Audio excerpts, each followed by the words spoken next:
حضرت بابا سید گل حسن المعروف بابا سیدن شیرازی بادشاہ سہاوا کھورکا گھینگرا میں سالانہ عرص مبارک عقیدت و احترام سے منایا گیا، جہاں ہزاروں زائرین نے شرکت کی۔ مزید تفصیلات دیکھیے امداد چوہان کی اس رپورٹ میں۔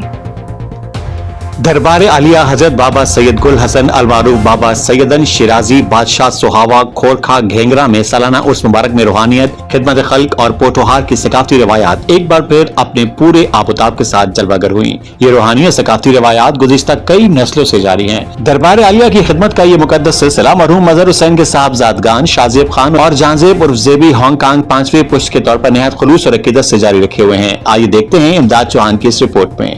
دربار عالیہ حضرت بابا سید گل حسن المعروف بابا سیدن شیرازی بادشاہ سہاوا کھورکھا گھینگرا کے سالانہ عرس مبارک کے موقع پر عقیدت و احترام کی دلکش فضا قائم رہی، جہاں زائرین کی بڑی تعداد نے حاضری دے کر فاتحہ خوانی کی، مرحومین کے احصال ثواب کے لیے خصوصی دعائیں کی اور روحانی فیوز و برکات سمیٹیں۔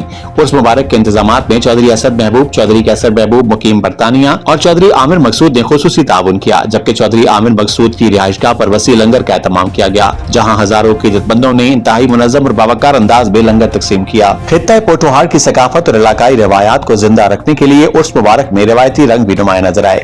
بچوں کی تفریح کے لیے ہوائی قلعے، جمپنگ جھولے، سرکل جھولے اور بیلون محل خصوصی توجہ کا مرکز بنے، جہاں ننھے مہمانوں نے خوب لطف اٹھایا۔ میلے میں رنگ برنگے کھلونے کی دکانیں، برف کے گولے، گول گپے، جلیبیاں اور پکوڑوں کے سٹالز بھی لوگوں کی توجہ کا مرکز بنے رہے، جہاں دن بھر غیر معمولی رش دیکھنے میں آیا۔ سالانہ عرس مبارک نے ایک بار پھر یہ پیغام دیا کہ اولیاء کرام کی درگاہیں صرف روحانی فیض کا سرچشمہ ہی نہیں، بلکہ محنت، بھائی چارے، خدمت خلق اور ثقافتی ورثے کے فروغ کی روشن علامت بھی ہے۔